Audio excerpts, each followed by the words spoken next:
been sold the idea that financial independence is all about some number on your account statement, or even worse, that you don't qualify because of where you started out. That's just not true. It's not about some well-kept secret of the wealthy. It's about finding the right information and knowing how to apply it. On the Get Ready for the Future show, we're answering your questions so you can start making real financial change today. The journey to true financial independence begins right here, and it starts with you.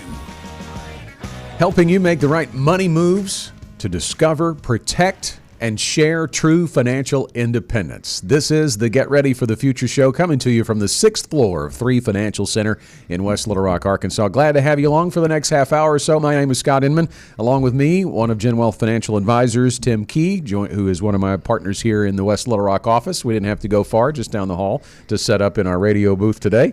Whether you're watching online or you're getting us on podcast or on radio, we thank you for being here. Get ready for a few questions related to your money. We're going to answer those questions, and chances are, Tim, every time we go through this, that those questions are going to resonate with somebody listening today. Oh, at least we hope they do, because there's a lot of different things going on in people's lives, and oftentimes one of these things will actually touch them and say, well, I need to do something about that. Yeah. So that's what we hope for. Everybody is unique, but there are similarities to everybody's cases. And the GenWealth difference is education-driven, strategy-based, and team-delivered. Everything we're doing on this show is about education, hopefully giving you some action points.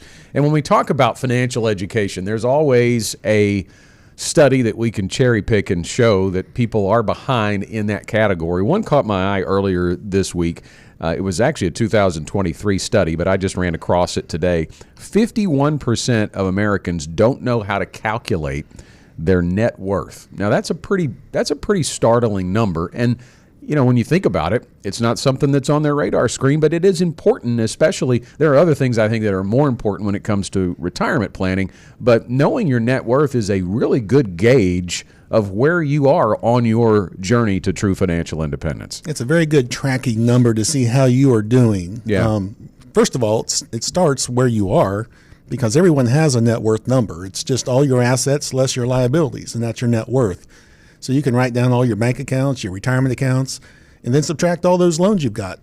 And then the net number is your net worth. And so it is a fairly easy calculation, but probably a calculation that a lot of people don't want to actually throw down and see where they are. But then every month, as you do the right things, you can actually see that net worth increase over time. And that's really the goal, is to increase that net worth over time and make progress. Yeah, and what we're all about here on the show and at GenWealth Financial Advisors is when you get that number, what do you do with it? What does that number mean? How does that translate to you? And we've got a great question about retirement income coming up later in the show. But let's start with James from Benton.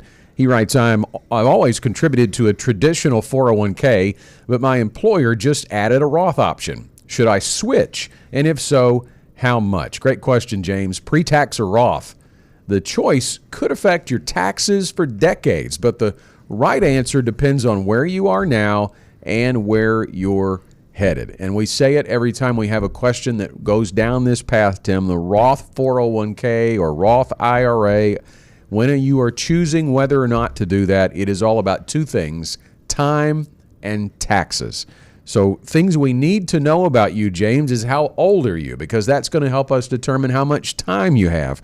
If you're in your 20s, 30s, even 40s, really, you have lots of time on your side. So it might make sense to go all in on the Roth option to build as much tax-free income as you can. You might review that decision occasionally as you get closer to your retirement date. Your situation might change, right? And you may want to consider splitting up your contributions later. But I think that's a big piece to this, Tim, is knowing how much time James has. And then the other side of that is the tax piece. So we need to know how much James earns. Yeah, I think obviously the biggest is your age primarily. I mean, if you're in your 20s, 30s, and even 40s, you've got probably 20, 30 years that you can have that money invested. So going pretty much all Roth in that case is probably going to be very beneficial for you, especially now that these current tax rates have been extended. So you are in historically the lowest income tax rates that we've had in the United States in a very, very long time. And if you look at the national debt that we have, at some point in time, they are going to have to increase those tax rates. And so I would expect that to happen in the next 20, 30, 40 years. So being able to actually save, pay the taxes now, let that grow and tax deferred, and have it tax-free in retirement, potentially when those tax rates increase, is going to be very beneficial for those younger people. Now, if you're in your 50s, it might be beneficial to go ahead and maybe split some of that that you're currently contributing. But then again, you also have to look, and if you are in the higher income tax brackets these days, where are you going to end up as far as how much pre-tax dollars are you going to have in retirement? What's that going to look like when it comes RMD time at age 73 or 75, whatever it is at that point? And then actually figuring out what your income tax burden will be. Is it better to do it, go ahead and pay it today, or pay it later? Yeah, if you put some numbers on that, so if you're, James, in the 12% federal tax bracket now, you might want to go in on the Roth option with the assumption that later your taxes will be higher. Maybe even if you're in the 22% tax bracket, those taxes might be higher, because I think we can all assume tax rates are going to be higher decades from now than they are right now with the situation with our federal debt. But if you're a higher earner and closer to retirement, the tax savings of continuing to make pre-tax contributions might actually be better than the taxes you would pay when you withdraw your savings in retirement. So I hope that makes sense. And then a few other things to consider, James. How does your company offer its match? You know, in the past, the employer contribution was always made on the employer's pre-tax contributions. Now, current law has allowed for that to change, but many employers still offer the match on the pre-tax contribution. So you want to make sure you're not giving that up by switching to the Roth option. Exactly. And so I think another thing we have to look at is just how much are we going to have at retirement? If we're going to have $1 million or less, I mean, we do have to take into account if you're married, if you're single, filing joint single, because the standard deductions these days take away a lot of the income tax that would even be on that pre-tax money that's coming out. So I think that's another thing we need to consider. Yeah. But then, you know, we do have a lot of pre-tax money. Roth conversions maybe later on would be a beneficial thing. Especially we just have to determine really what's that RMD going to look like down the road. We had someone come in not too long ago that had a lot of pre-tax money, and it was going to be a very big tax burden, and it was actually going to move them into a higher Medicare Part B income tax rate, or tax rate 2, whenever that time came. So we really have a lot of different things we need to consider, but that's something we can sit down with you and actually figure out exactly where you are and what you're trying to get to, and determine what's the best avenue for you, a Roth or a pre-tax contribution to a 401k. Now, when you get to retirement, let's look at the end game here real quickly. The Roth 401k, or if it's in a Roth IRA, offers great flexibility in retirement. It's a great place to go to make lump sum purchases so that you're not taking out additional taxable income to go on a trip or replace a vehicle. So that's huge. There's no RMD on a Roth IRA, so it gives you more control over your taxes late in life, because if you're required to take some out, as Tim's already alluded to, it can send you into a higher tax bracket, making your Medicare Part B premiums higher and also your overall taxes higher. And it is a great estate planning tool too. Still, an inherited retirement account, just like the traditional IRA would be, and it does have to be withdrawn by your heirs in 10 years. But again, the tax-free piece to it makes it very beneficial in passing wealth on to the next generation. Lots of things to consider there, James, and I would just encourage you not to make that decision in a vacuum. And nobody should make any real financial decision in a vacuum. You need to make sure that you build an overall financial plan with a financial advisor to incorporate comprehensive tax planning into your situation. And I would encourage anyone who is thinking about that. Making decisions in a vacuum is not what you want to do. If you haven't built your overall financial plan, you can get started doing that with a GenWealth financial advisor. We call it the GenWealth Ready to Retire process, and you can start that process for free by setting up an appointment with an advisor near you. The toll-free number to call is 866-653-PLAN.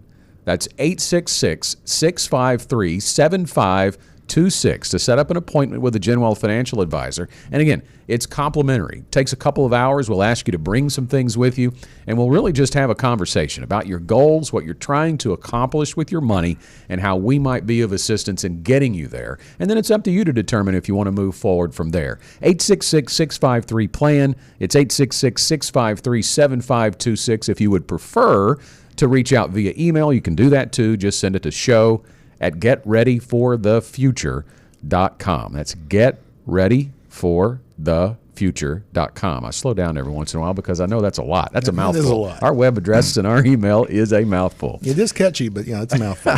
Hey, if you want more free info about retirement, investments, and your money, you can subscribe to our YouTube channel as well. Just look for GenWealth Financial Advisors on YouTube. Get all kinds of educational videos and help there. Our next question is from Tracy via text message. I'm 65 and plan to work a few more years. I've got a good amount saved, but I've never actually thought through how I'll turn that into income.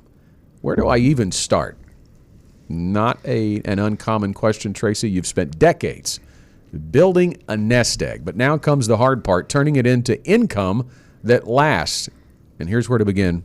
Understanding, which it looks like Tracy does, that retirement is essentially an income problem. Just having a 401k statement is not a retirement plan. You need to build a written retirement income plan with a financial advisor. We just talked a little bit about setting up an appointment to walk through the Ready to Retire process.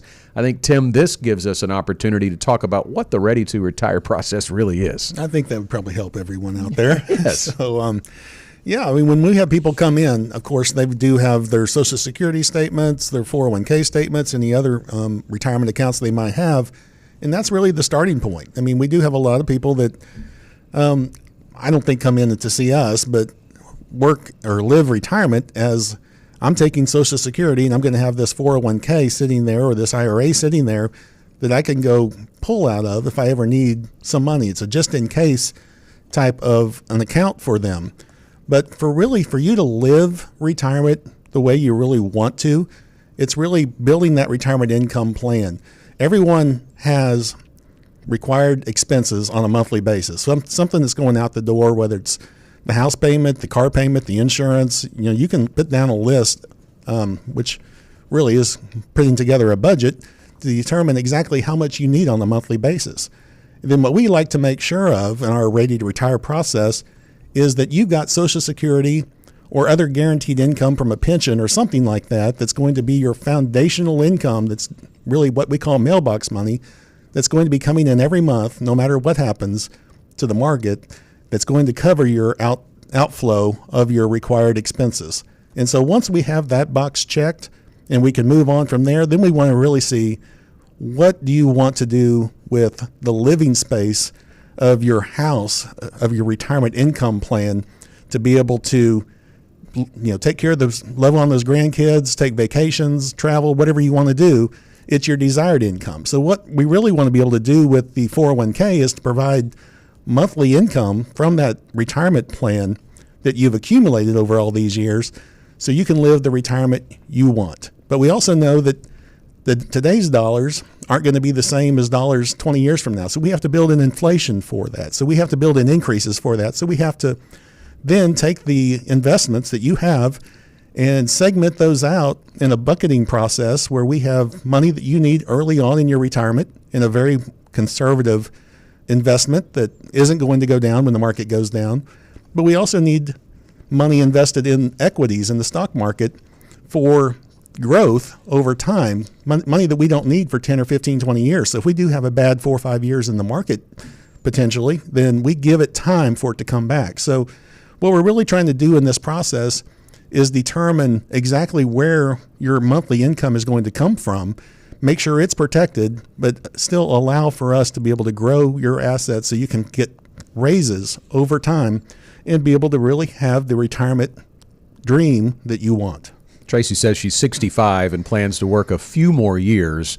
So, Tracy, one thing you need to know from an investment perspective is you are in the retirement red zone. We call that the retirement red zone when you are less than 10 years away from your projected retirement date.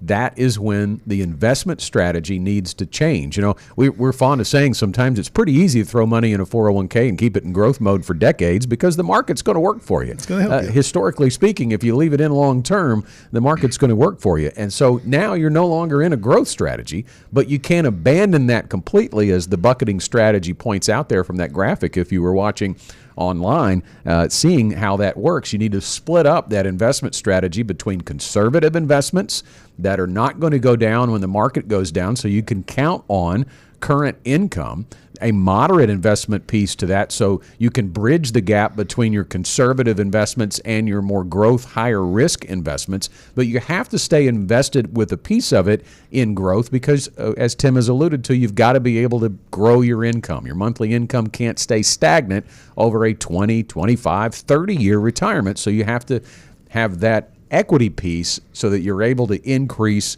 your income. And then, of course, the other piece of this, too, as you start to put this together, Tracy, don't forget to think about the things that are not fun in retirement. We showed you the fun things, right? Bringing income in, foundational income, fun money.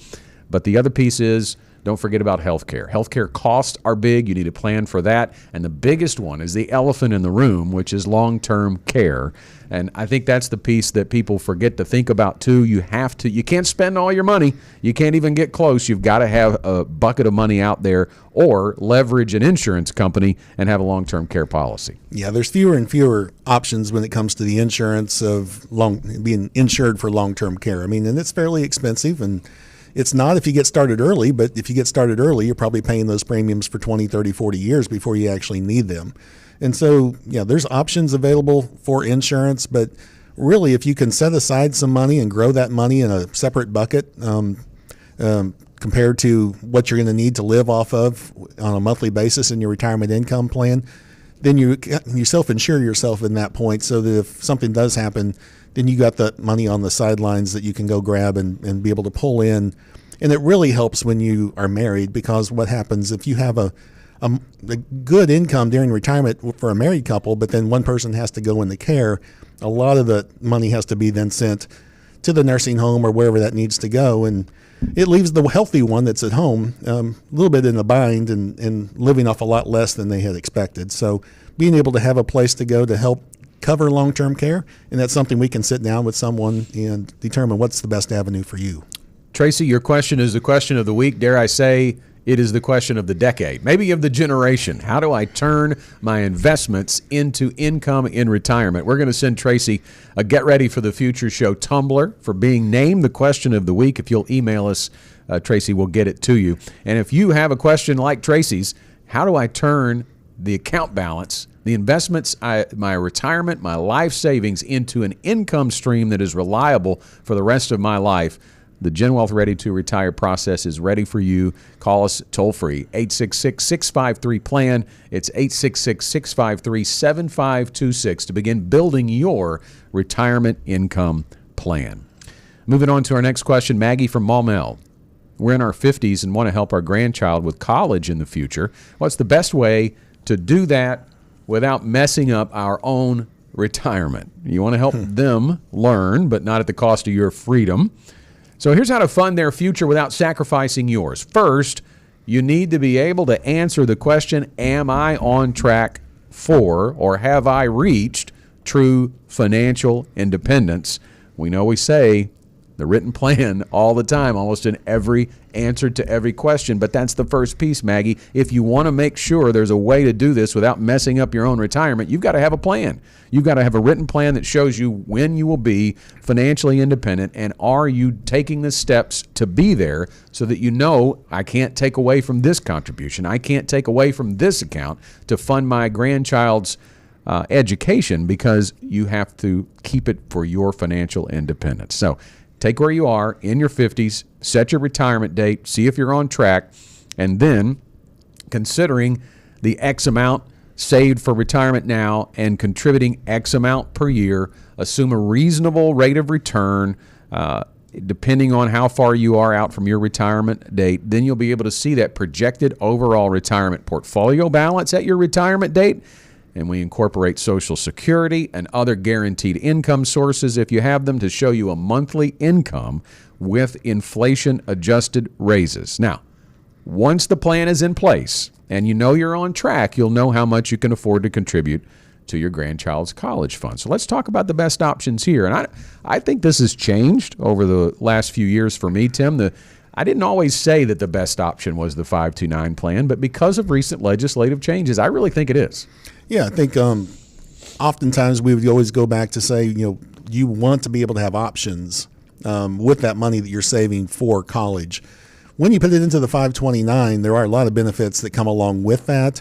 Each state has their own 529 plan. So if you are living in, let's say, Arkansas, and you want to be able to contribute to the plan, you can easily go out online, set up the account.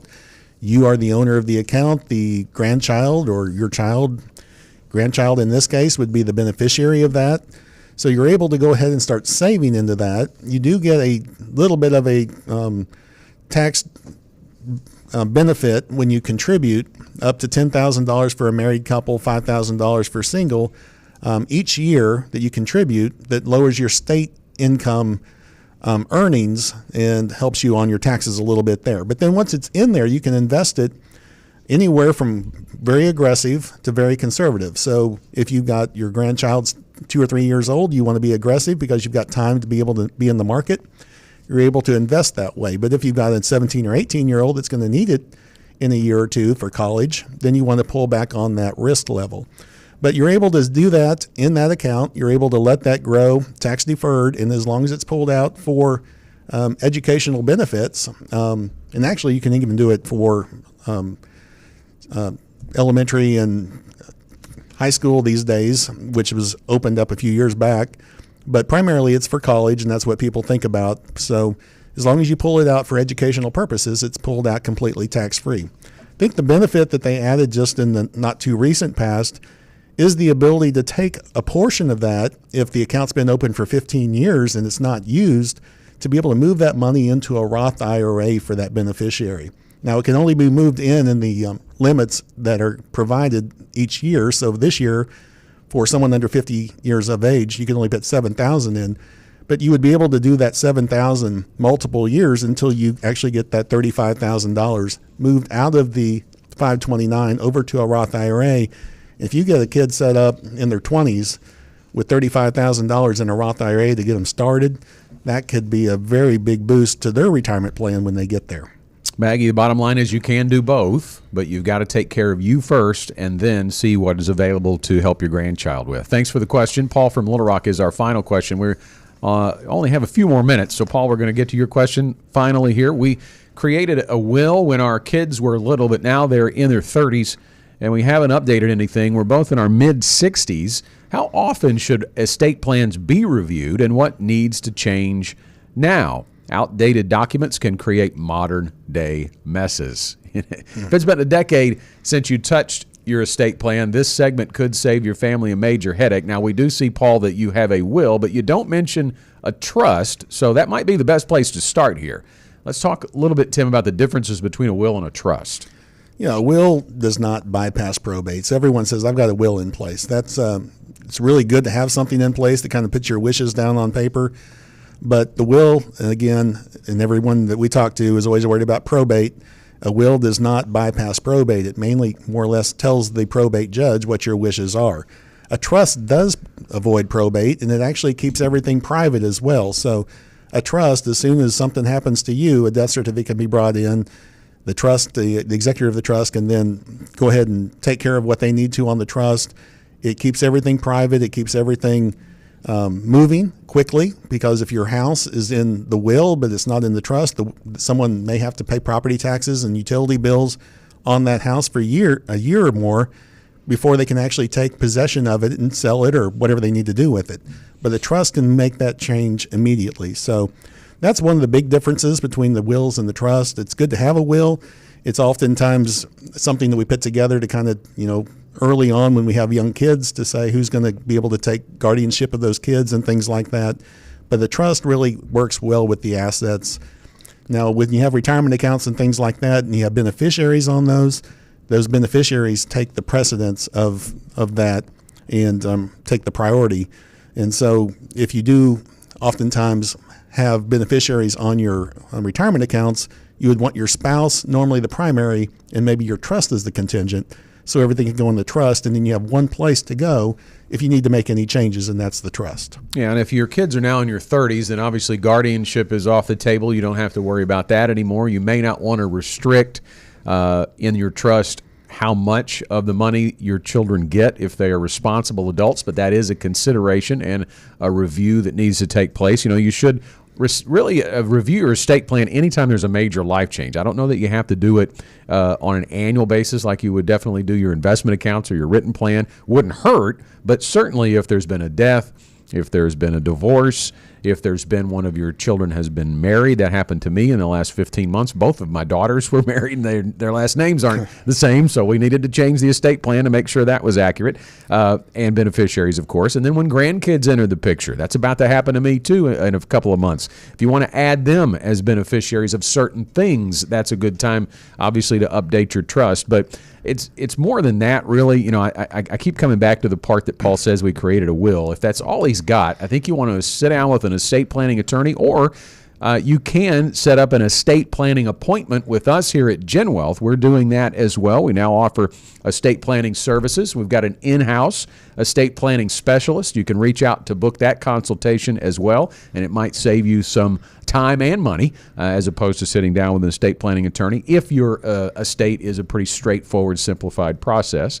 But some other considerations here, you want to make sure about power of attorney. Do you have that in place if someone can sign for you in the case of your incapacitation? And then also healthcare directives and decisions, naming a healthcare agent so that someone can act on your behalf, making sure your wishes are written down. There's all kinds of things that I think may be lacking here for Paul, other than just my kids are now in my 30s. Do I need to do anything? If you only have a will, and if you're like Paul, you only have a will, you need to make sure you have covered your bases and determine whether you need a trust and all of those other things and all the other tools that can be used in the estate planning kit there. You heard the final bell, a little shorter than normal today. We've got about a minute and a half. Tim, your final thoughts. Yeah, my final thought kind of piggybacks off the estate planning. Days are long, but the years are short.